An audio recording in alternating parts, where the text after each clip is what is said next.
Damos graças ao nosso Deus, ao bendito e eterno Deus que nos concede nessa noite o privilégio desse momento em que nos entregamos para o aprendizado, para o ensino, para a apresentação da palavra dele aos nossos corações.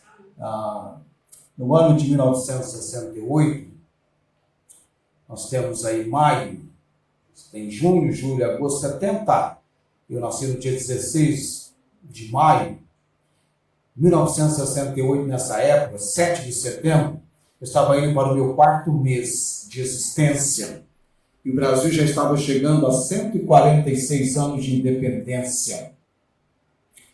Era tempo, muito tempo. Mas agora já, 57 anos depois, 203 anos da independência do Brasil, da nossa chamada pátria. Eu sou patriota, sou brasileiro, prezo a Deus pelo meu país. No ano da minha conversão, eu li uma frase na igreja onde a minha igreja usou o batistério: ganhar o Brasil para Cristo. Amém? O Brasil para Cristo. A questão de pátria é interessante. Quando eu e você lemos Hebreus capítulo 11, o rol, a lista dos heróis da fé, homens e mulheres que morreram pela fé, a Bíblia vai dizer no versículo 13 de Hebreus 11, todos estes morreram na fé, sem terem recebido as promessas, mas vendo-as de longe e crendo-as e abraçando-as, confessaram que eram estrangeiros e peregrinos na terra. E a compreensão porque eles eram peregrinos e estrangeiros na terra está no versículo 10. É só um regresso, um retorno no texto. Versículo 10 diz: porque esperava a cidade que tem fundamentos, da qual o artífice e construtor é Deus. Sem nenhuma sombra de dúvidas, as palavras do apóstolo Paulo, no texto de Filipenses, capítulo 3, versículo 20, constitui um grande desafio para os nossos corações. Nós cremos que a nossa cidade está nos céus, de onde esperamos o Salvador, o Senhor Jesus Cristo, que transformará o nosso corpo abatido para ser conforme o seu corpo glorioso. Nós aguardamos este momento em que o nosso corpo vai ser transformado e vai ser conforme o corpo glorioso do Senhor Jesus, segundo o seu eficaz poder de sujeitar a si todas as coisas. Temos a promessa, a nossa cidade, então, da pátria terrena para a pátria celestial. Ainda há pouco nós cantamos Minha Pátria para Cristo, a pátria terrena. No caso nosso aqui, o Brasil. 7 de setembro de 1822, a proclamação, o grito da independência. E todo ano eu não consigo ficar fora dessa realidade de vir para a palavra e falar daquilo que todo brasileiro, em relação à pátria Brasil, almeja, e nós, então, temos a condição de comunicar, de falar, alardear, pregar, ensinar sobre a verdadeira liberdade, que é personificada, ela é uma pessoa. Vamos lá, então, para a gente começar a desenvolver isso. Abra sua Bíblia em Gálatas, capítulo 5, versículos de 13 ao versículo 15. Nós temos Mateus, Marcos, Lucas, João, Atos, Romanos, 1 e 2 aos Coríntios, aí vem Gálatas. Na ordem. Gálatas 5. Aliança, Rafael, nós estamos bem hoje, tudo ok? Está o som funcionando? Tá bom, então, isso é muito bom. Semana passada problema no aparelho, acontece, ocorre. Mas não ficamos sem a condição de fazer a transmissão. Bem diz a Bíblia, melhor é serem dois. Gálatas 5, eu vou ler do versículo 13 ao versículo 15. Em 1991, portanto, no domingo à noite, era o dia 8 de setembro daquele ano, eu estava pregando para que somos chamados. E hoje eu estou pregando chamados para a verdadeira liberdade. Naquele ano eu pregava com 23 anos, agora eu prego com 57. O tempo passa muito rapidamente. Ok. Estou entrando naquele hall, lá na cidade, todos os velhos já são os meus companheiros, os meus colegas, né? Estamos a cada dia envelhecendo. Falando em situação de idade, já nós vamos orar, tá? Lembrando aquele pessoal nosso, e também a irmã Inês está bem melhor, com a visão desenvolvendo e chegando à condição que ela tem que estar, a visão dela. Coloquemos-nos em pé para a leitura, se você pode assim proceder. Gálatas 5, de 13 a 15. Porque vós, irmãos, fostes chamados à liberdade. Não useis então da liberdade para dar ocasião à carne. Aqui a carne se refere à natureza pecaminosa, ao pecado, desejos e impulsos pecaminosos, mas servi-vos uns aos outros pelo amor. Porque toda a lei se cumpre numa só palavra, nesta: amarás ao teu próximo como a ti mesmo. Se vós, porém, vos mordeis e devorais uns aos outros, vede, não vos consumais também uns aos outros. Ok? Vamos então orar neste momento. Senhor nosso Deus, Deus de misericórdia e de graça, perante o Senhor, o trono da graça do Senhor, nos apresentamos nesse momento, Deus. A nossa oração é reconhecer a autoridade e o poder do Senhor sobre todas as nações, como também sobre a nação brasileira. O Brasil, Deus, oramos que seja o Brasil para Cristo. Um dia eu fui alcançado, Deus, porque o Senhor, no seu propósito e intento soberano, trouxe a comunicação do Evangelho, vindo missionários da América do Norte pregar no solo brasileiro. Graças damos ao Senhor por toda disposição dada a esses missionários e instrumento que eles foram, Deus.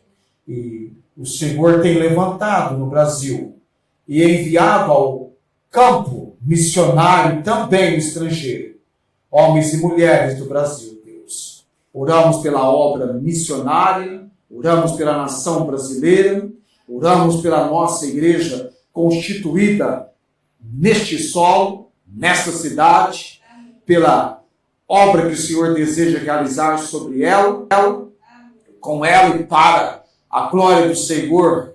Oramos, Pai, usa-nos e capacita-nos, Deus. Hoje à noite também lembramos, Pai, aqueles amados enfermos pelos quais temos orado, alguns já num procedimento de recuperação, Deus. Ó Pai bendito, eu fiquei sabendo do Reginaldo, que esteve hospitalizado, passou pela UTI, mas tem alcançado melhoras. Ó Deus, que ele seja alcançado a compreensão, ao conhecimento da salvação em Cristo. Amém. Também Deus, Luiz Antônio, acho que é Luiz Antônio, sim. Oramos por ele, Pai.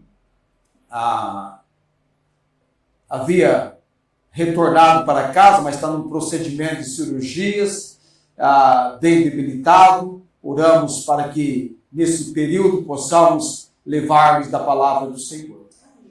Familiares também da irmã Rosângela, clamamos ao Senhor.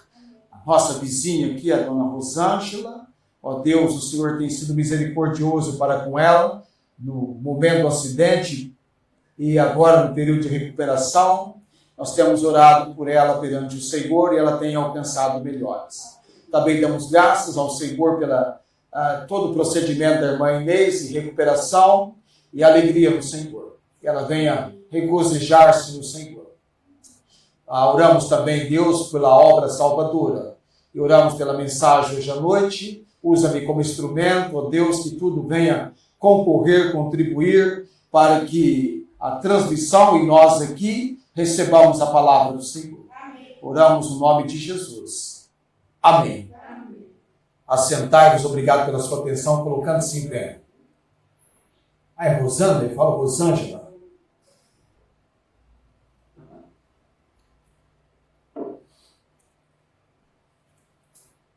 Todo ano eu separo para esse momento das comemorações da independência do Brasil, falar da nossa libertação, da nossa independência cristã. Chamados para a verdadeira liberdade. O versículo 13 aqui, Paulo é preciso, a palavra é clara, porque vós, irmãos, fostes chamados à liberdade. Que palavra preciosa quando qualquer pessoa dessa nação ouve liberdade, não é? Liberdade. Chamados à liberdade. Porque vós, irmãos, fostes chamados à liberdade. A independência do Brasil, ela ocorreu de fato, nós sabemos disso, 7 de setembro do ano de 1822, completou em 2022 200 anos. Rapidamente já se vão aí mais 3 anos, 22, de repente, 23, 24, 25, 3 anos já, após os 200 anos. Quando Dom Pedro I proclamou aquele grito da independência às margens do rio Ipiranga, lá na cidade de São Paulo. O que é que ele bradou? O que é que ele gritou? Independência ou morte. É o brado, né? Independência ou morte. O nosso grito de independência espiritual também aconteceu, mas ele aconteceu na cruz do Calvário e ele foi realizado. O grito, o brado foi do bendito eterno Salvador, o Senhor Jesus Cristo, que bradou: está consumado. Obra perfeita, completa. Quando o imperador Dom Pedro I bradou independência, morte, esse grito, às margens do rio Ipiranga, o que acontece então com o Brasil? O Brasil rompeu sua ligação com Portugal e consolidou-se como nação independente.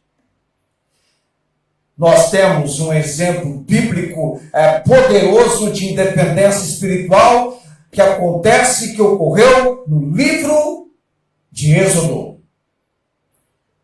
Quando os israelitas foram libertos da escravidão no Egito para servirem e adorarem a Deus.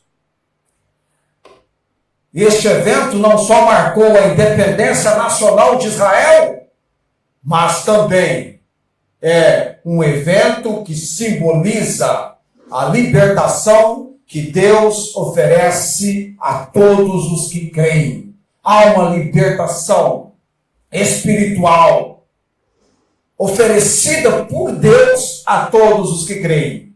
O que é a nossa independência espiritual? O que significa independência espiritual? Quando eu falo independência espiritual, o que significa isso? É libertação do quê? A nossa independência espiritual é a libertação do poder, do pecado e da escravidão espiritual. Há uma escravidão espiritual. Há um aprisionamento ao poder do pecado. E quando nós falamos em independência, é a libertação. É isso. A Bíblia ensina que todos os seres humanos nascem escravos do pecado. Mas Cristo oferece liberdade através do seu sacrifício realizado, ocorrido na cruz do Calvário. A noção de independência, ela transcende, ela ultrapassa, ela vai além da noção política e pode ser profundamente explorada na vida cristã, onde a liberdade, a verdadeira liberdade é encontrada na pessoa de Cristo, o Salvador. Assim como os israelitas foram libertados para uma nova vida com Deus, nós também somos chamados a uma vida de liberdade, de libertação em Cristo. E quando você medita, você começa a pensar sobre este assunto na Bíblia, principalmente no Novo Testamento, você vai perceber que o Novo Testamento apresenta Jesus como nosso supremo libertador. Amém? E a vida cristã como uma vida de liberdade. Amém? Então, assim como os israelitas foram libertos para a nova vida com Deus, nós somos libertos para uma vida de relacionamento, de liberdade em Cristo. Então, Cristo é o supremo libertador. E a vida cristã, uma vida de liberdade. Quer ver só o que a Bíblia diz sobre isso? É só você olhar no versículo 1 de Gálatas 5. Estai, pois, firmes na liberdade com que Cristo nos libertou, e não torneis a colocar-vos debaixo do jugo da servidão. Quem é que liberta? Cristo. Então ele é o supremo libertador. E a vida cristã é uma vida de liberdade, e não de servidão ao pecado, de escravidão espiritual. Então, o Novo Testamento traz essa consideração. Jesus, o nosso supremo libertador. Vida cristã, vida de liberdade. João capítulo 8, só dá uma olhadinha rapidinho lá. Olha o que Jesus falava aos judeus. Versículo 31 e 32 de João 8. Esse dia alguém ficou sabendo que eu sei muitos versículos da Bíblia memorizados. A pessoa falou assim, ah é? Então fala o versículo memorizado do Bolsonaro. É assim, a pessoa falou assim. Eu falei, o João 8, 32. Mas eu quero ler o João 8, 31 primeiro. Jesus dizendo aqui, Jesus dizia, pois, aos judeus que criam nele. Judeus convictos da pessoa do Senhor Jesus, ser Jesus quem ele se apresentava, ser. Judeus crendo, olha, ele está dizendo para os judeus que criam nele. Se vós permaneceres na minha palavra, verdadeiramente sereis meus discípulos. Percebe a colocação das palavras do Senhor Jesus? Para quem crê nele, vai, consequentemente, ser alguém permanecendo no quê? Na palavra dele. Tais pessoas permanecendo na palavra de Cristo, verdadeiramente serão seus discípulos. E o que vem a seguir como resultado disso? E conhecereis a verdade. E a verdade vos libertará. João 14, 6, Jesus disse, eu sou o caminho, a verdade. Não é uma verdade, é a verdade. É algo definido. Ele é a verdade e a vida. E aqui ele diz, E conhecereis a verdade, e a verdade vos libertará.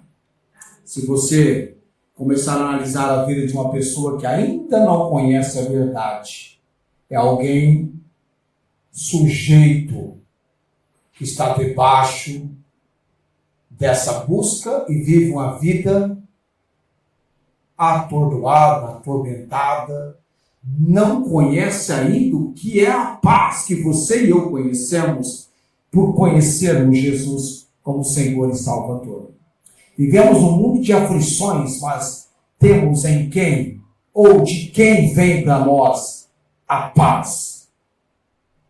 A verdade que liberta é a pessoa do Senhor Jesus Cristo. Na vida cristã, então, eu e você temos uma noção clara, somos chamados à liberdade. A vida cristã não é uma vida de escravidão, de aprisionamento, mas uma vida de liberdade. Somos chamados à liberdade. Mas o que é essa liberdade cristã? Vamos entender sobre essa liberdade cristã. Versículo 13, Paulo vai dizer assim: não useis então da liberdade para dar ocasião à carne, à natureza, os desejos, impulsos pecaminosos. Em primeiro lugar, a liberdade cristã significa não ceder à natureza pecaminosa, aos nossos desejos de uma natureza caída, pecaminosa, autocentrada. A nossa liberdade não deve ser usada como pretexto para dar ocasião aos nossos desejos pecaminosos. Mas esses desejos pecaminosos devem ser controlados. Eu e você fomos libertos em Cristo do poder do pecado. Nós temos agora a condição do autocontrole. Dizer não, isso não vai bem. De responder não. Por quê? Porque nós, versículo 16, temos o Espírito. E se andarmos em Espírito, não iremos cumprir as concupiscências ou desejos desordenados e vis da nossa natureza carnal. Ainda temos este corpo ainda estamos sujeitos a pecar, mas fomos libertos do poder do pecado. Então você vai concluir comigo que a verdadeira liberdade cristã é a capacidade de viver de acordo com a vontade de Deus e não sujeitarmos às cadeias do pecado que nos prendem. A vontade de Deus vai ser o grande referencial para as nossas vidas. Romanos 6,18 é um excelente texto, uma colocação que vai trazer ainda mais luz para nós nessa questão de libertados do poder do pecado. Romanos 6, Romanos está depois de Atos Romanos capítulo 6, versículo 18. E, libertados do pecado, fostes feitos servos da justiça. Libertados do pecado, fostes feitos servos da justiça.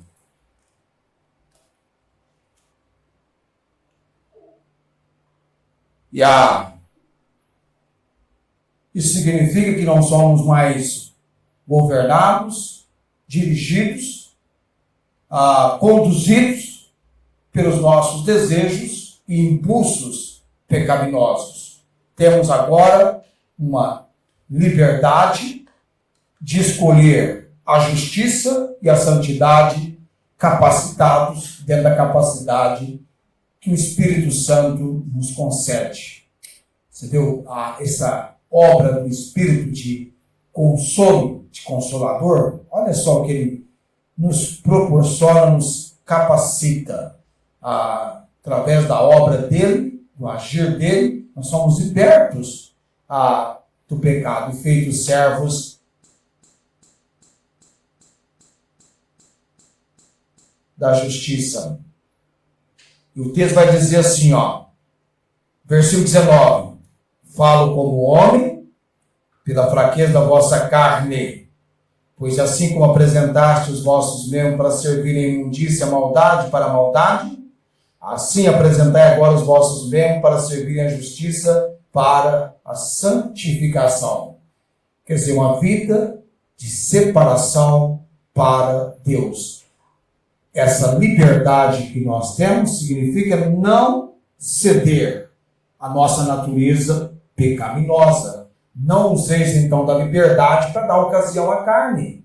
Aí seria libertinagem, não é? Então tem aí parâmetros, tem controle, não é algo feito.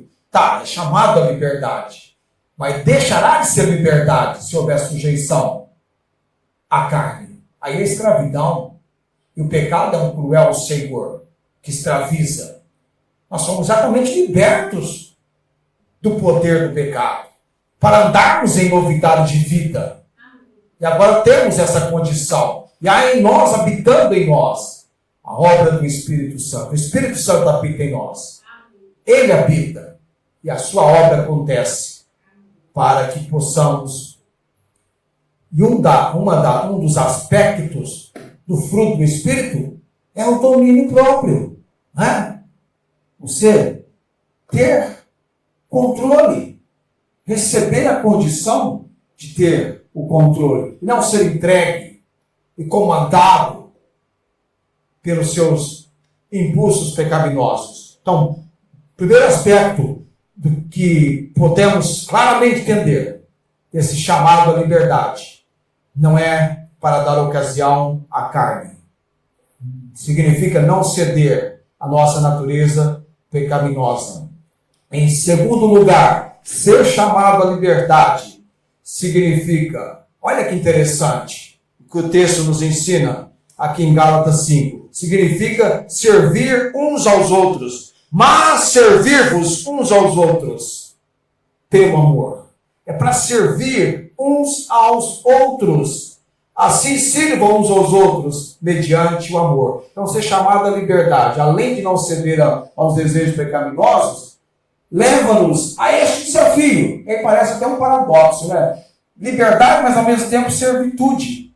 Mas a servitude capacitada pela liberdade que nos mantém livres, libertos. É interessante isso. A liberdade na vida cristã, ela implica em uma responsabilidade maior. E aí, então, é o que Paulo coloca aqui em Gálatas, advertindo a igreja. Porque vós, irmãos, foste chamados à liberdade.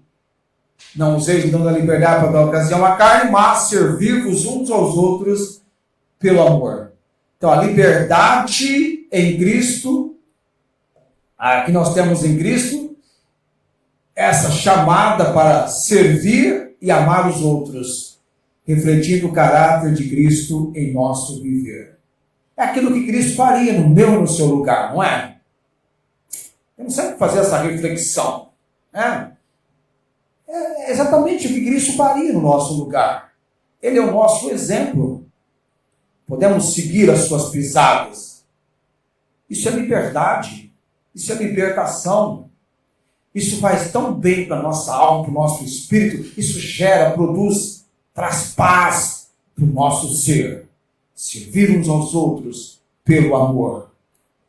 E por fim, a liberdade cristã significa, versículo 14, cumprir a lei do amor. Versículo 14 diz, porque toda lei se cumpre numa só palavra, nesta: amarás o teu próximo como a ti mesmo.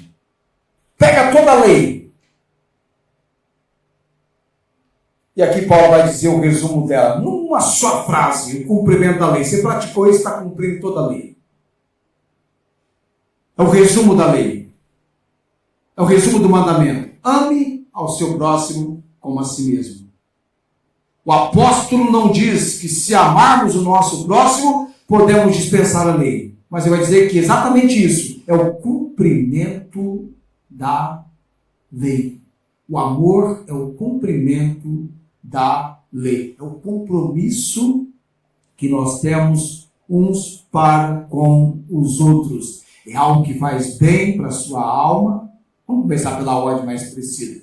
É algo que faz bem para o seu espírito, para a sua alma e para o seu corpo.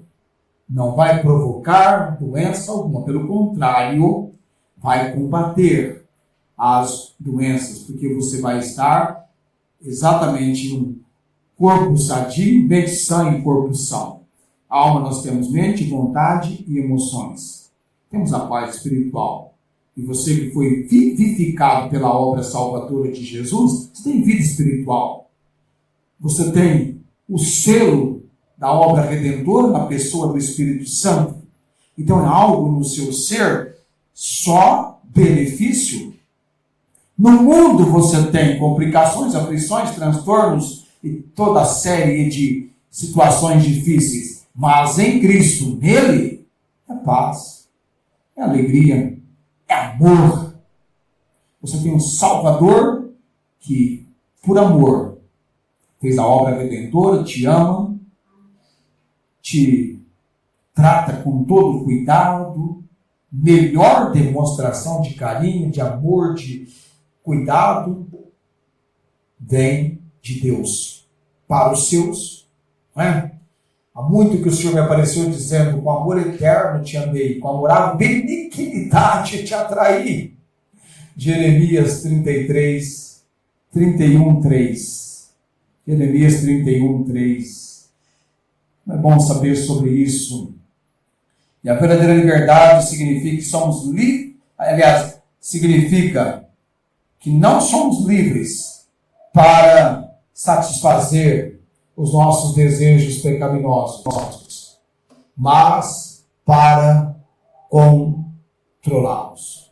É engraçado porque, antes da minha conversão, eu não vi a hora de fazer 18 anos para satisfazer os meus desejos pecaminosos. E aí, com 12 para 13, eu deparei com a seguinte pergunta: deseja receber Jesus como seu único e todo suficiente Salvador? A primeira coisa que eu pensei, com 12 para 13 anos, nem meus 18 anos, é aqui que eu estou esperando chegar para fazer, e agora eu tenho que tomar uma decisão e abrir mão disso, de vir a Cristo e recebê-lo como Senhor e Salvador. Mas para quem tinha passado bem pertinho da possibilidade de morrer, eu lá saberia se teria com ele, lá ia saber se chegaria a 18 anos, poderia morrer, como nós podemos morrer a qualquer momento. Até hora que você faz aquela reflexão, parece que é tão fácil morrer que viver é um milagre. Eu sempre falo isso aqui. Então eu respondi ao Evangelho. Então a verdadeira liberdade leva-nos a entender que nós somos, que não, isso não é contrário a satisfazer os nossos desejos. Aliás, se você for entregue aos seus desejos, você vai ser uma pessoa vivendo escravo do pecado. Também somos, não é para praticar, mas para controlar. E somos livres para servir nossos semelhantes. É interessante, né? Livres para servir. Parece, é um paradoxo, ou não é? É um paradoxo. Mas é aí que está o segredo dessa liberdade. A liberdade leva você a servir, você tem prazer em servir uns aos outros. Pelo menos deveria ser assim. E somos livres para considerar a lei do amor e para cumpri-la. Livres para amar. Livres para não dar ocasião à carne. Livres para servir uns aos outros. Livres para cumprir a lei através do amor. Somos chamados à liberdade cristã. E essa liberdade tem estes aspectos que eu mostrei para você. E, em conclusão, isso significa que há verdadeiramente uma libertação, uma liberdade em Cristo. Tudo isso ocorre por causa de Cristo. Há uma servidão Sim, há uma servidão, mas há justiça. Olha que é justiça, justiça mesmo. Essa justiça aqui não é a justiça faz de conta que estamos fazendo justiça. É a justiça de Deus. Então a liberdade espiritual significa liberto do pecado e torna-se servo da justiça, como Romanos 6,18 fala. Implica em uma vida santa, uma vida justa, dentro da capacidade conduzida pelo Espírito Santo. Então, libertos do poder do pecado, servos da justiça. Aí sim, a liberdade. Mas leva-nos a essa servidão à justiça. Também é uma responsabilidade de amor. Então, a liberdade em Cristo traz consigo uma responsabilidade de amor. De amar e servir uns aos outros. E Gálatas vai nos lembrar isso, que é a maneira correta de usarmos da nossa liberdade. E aí uma verdade que liberta. Tá? E essa verdade que liberta está intimamente ligada, aliás, a liberdade cristã está intimamente ligada à verdade. A liberdade cristã ela é intimamente ligada à verdade. Conhecereis a verdade e a verdade vos libertará. A verdade do Evangelho nos liberta das mentiras do mundo e das correntes do pecado. É a verdade do Evangelho que vai trazer essa obra de libertação, que vai proporcionar uma vida renovada e transformada pela graça de Deus. Isso é muito importante. Então, conhecer a verdade do Evangelho é essencial para a verdadeira liberdade. Então, quando nós pregamos o Evangelho, estamos levando a verdade do Evangelho que vai levar pessoas a conhecer a verdadeira liberdade, e a verdade é Jesus, que pode libertar. E, além da liberdade em Cristo, a servidão à justiça, a responsabilidade no amor, a verdade que liberta, nós temos também a disciplina espiritual. E viver a liberdade cristã requer disciplina espiritual. É algo que você vai praticar continuamente. Tem 3 itens muito importantes nessa disciplina espiritual. Vivendo a liberdade, você vai viver a disciplina espiritual que diz respeito à regular leitura da Bíblia, a momentos de oração e também momentos de comunhão com outros irmãos. Olha como isso é importante para a gente entender. São práticas que vão nos fortalecer espiritualmente, que vai ajudar na nossa fé e vai ser algo que vai nos colocar vivendo de acordo com a liberdade que nós temos em Cristo. Será que tem alguns agora que, embora tenham vindo a Cristo e recebido Ele como Senhor e Salvador, não estejam vivendo de acordo com a liberdade com que, ou para o qual foram por Cristo libertos? Pode ser que sim. Então há uma disciplina espiritual, vivendo a verdadeira liberdade, que eu e você devemos desenvolver na leitura, na oração e na comunhão. E se vamos desenvolver na leitura, na oração, ler a Bíblia, é você ter Deus falando com você. Isso é fundamental. Eu tenho até um costume, além da leitura de olhos na Bíblia, que tem assim de olhos na Bíblia.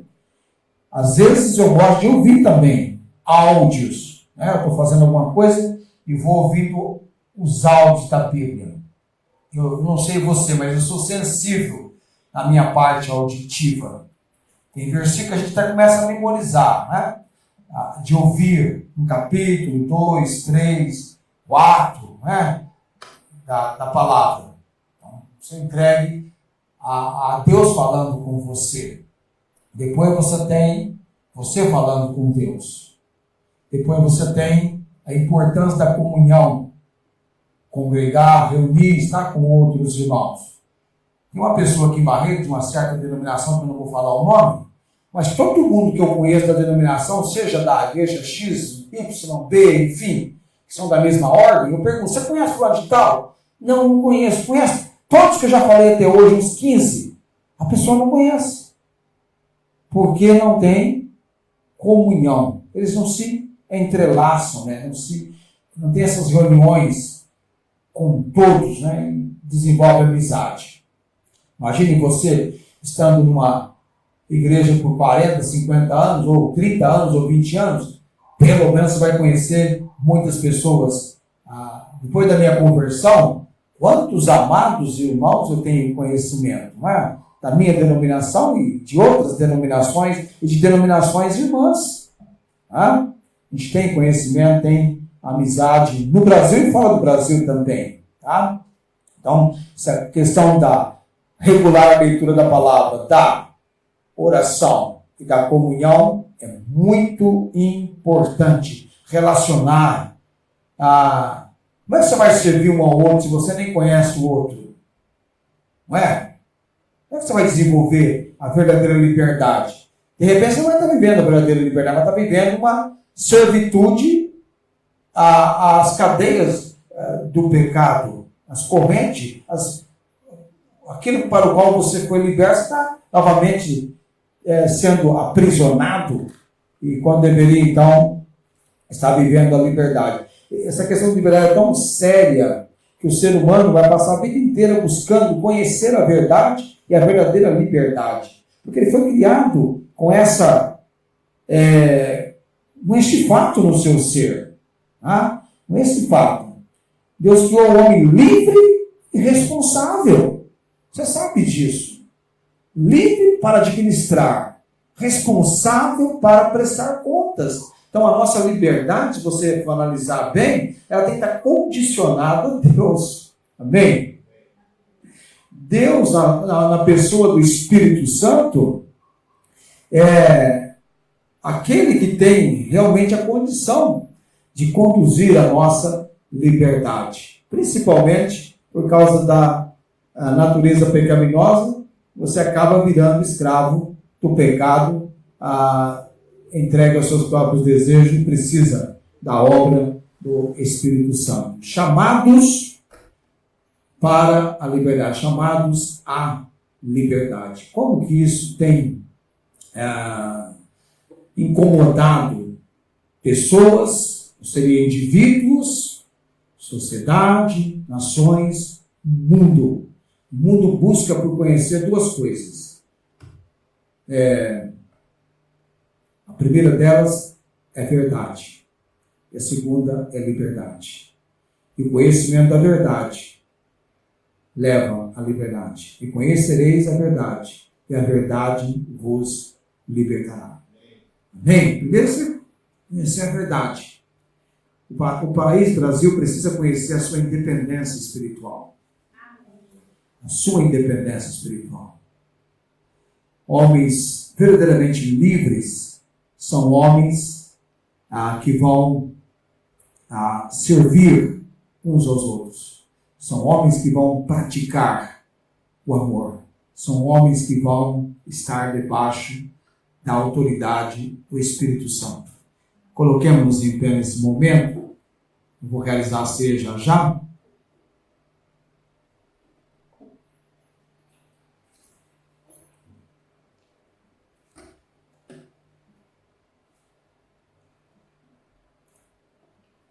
Uma palavra que alcança todos nós, porque você já conhece Jesus como seu Senhor e Salvador, mas alguns ainda não conhecem. Ou conhecem, mas estão pensando se realmente é só isso que basta para que tal pessoa venha conhecer a liberdade. É Jesus, o bendito e eterno Salvador. Ele realizou a obra do libertador. A Bíblia diz que sem derramamento de sangue não há salvação. Ele satisfez a justiça de Deus. Ele cumpriu a obra, para que todo aquele que nele crê não pereça, mas tenha a vida eterna. Ah? Só Jesus salva. Só Jesus liberta. E Paulo era servo do Senhor Jesus. O Evangelho é o Evangelho das boas novas de salvação em Cristo. A igreja é apenas um instrumento de Deus, o corpo de Cristo. O Salvador é Jesus. Com o pecador, Deus vai do difícil para o impossível. Mas é um Deus que salva. É um Deus que liberta. É um Deus que transforma. Será que realmente tanta transmissão quanto nós aqui, você realmente já experimentou a libertação do Senhor Jesus? E agora então, já libertos, já faz muito tempo que você foi chamado à liberdade. Não useis então da liberdade para dar ocasião à carne, mas servir-vos uns aos outros pelo amor. Eterno e bendito Deus, no poder e na autoridade da palavra do Senhor, seja a obra do Senhor confirmada em nossos corações, em nossas vidas. Ó Deus, nos conceda na vida cristã uma vida de vitórias perante o Senhor. Ó Pai, que no trono do nosso coração possamos entronizar o Senhor Jesus. Ele é o nosso libertador. A nossa independência é independência e vida. E oramos pelo Brasil, Deus. Pela nação brasileira. Que mais e mais pessoas cheguem ao conhecimento do Evangelho, da salvação pela graça por meio da fé. Não vem das obras para que ninguém se glorie. É pela graça, por meio da fé. Ó Deus, faça de nós proclamadores do Evangelho. Faça de nós instrumentos nas mãos do Senhor. Capacita-nos, ó Deus, a sermos usados para que mais pessoas dessa nação ouçam que precisam de Jesus. Ouçam que toda a sua vida tão miserável pode encontrar a liberdade através do conhecimento da verdade que é Jesus. Oramos no nome de Cristo. Amém. Assentai-vos. Nós vamos encerrar a transmissão agora. Eu não tenho ceia nesse momento. Deus